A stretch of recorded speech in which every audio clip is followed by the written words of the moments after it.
നമസ്കാരം, ഫോർട്ടുഗേ ന്യൂസിലേക്ക് സ്വാഗതം.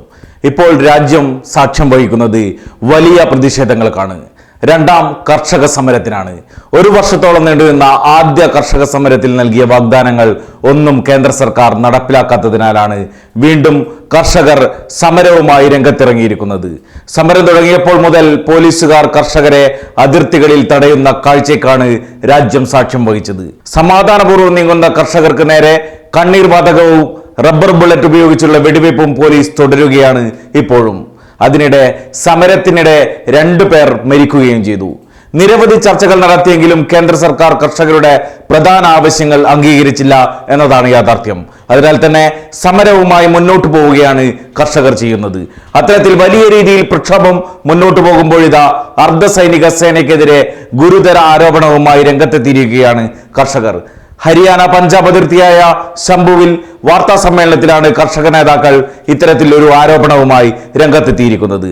സുരക്ഷാ സേന അതിർത്തി കടന്ന് പഞ്ചാബിനുള്ളിൽ സ്ഥാപിച്ചിരുന്ന ടെന്റുകൾക്ക് നേരെ ആക്രമണം നടത്തിയതായാണ് കർഷകർ ആരോപിക്കുന്നത്. നേരത്തെ പലതവണ ഹരിയാന പോലീസ് കർഷകർക്ക് നേരെ കണ്ണീർ വാതക ഷെല്ലുകൾ പ്രയോഗിച്ചിരുന്നു.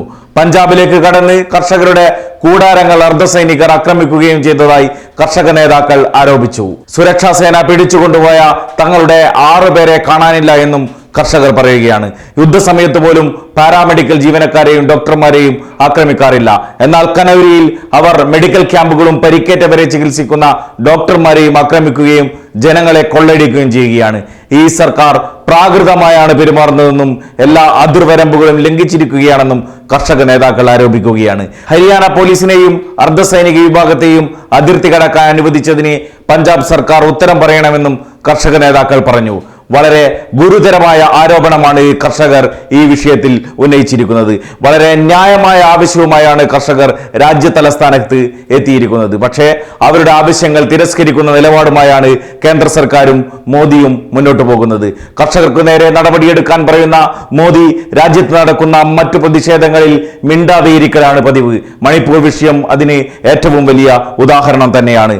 വലിയ പ്രതിഷേധങ്ങളും കലാപങ്ങളും കൊലപാതകങ്ങളും നടന്ന മണിപ്പൂർ വിഷയത്തിൽ പ്രധാനമന്ത്രി നരേന്ദ്രമോദി പ്രതികരിക്കാത്തത് വലിയ വിമർശനങ്ങൾക്ക് വഴിവെച്ചിരുന്നു. അതുമാത്രമല്ല, മറ്റു പല വിഷയങ്ങളിലും മോദി മൗനം പാലിക്കലാണ് പതിവ്.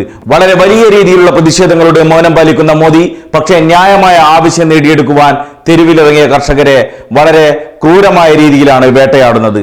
അതുകൊണ്ട് തന്നെയാണ് സമാധാനപൂർവ്വം നീങ്ങുന്ന കർഷകർക്ക് നേർക്ക് ആക്രമണം അഴിച്ചുവിടുന്ന പോലീസുകാരെയും അർദ്ധസൈനികരെയും തടയാത്തതും.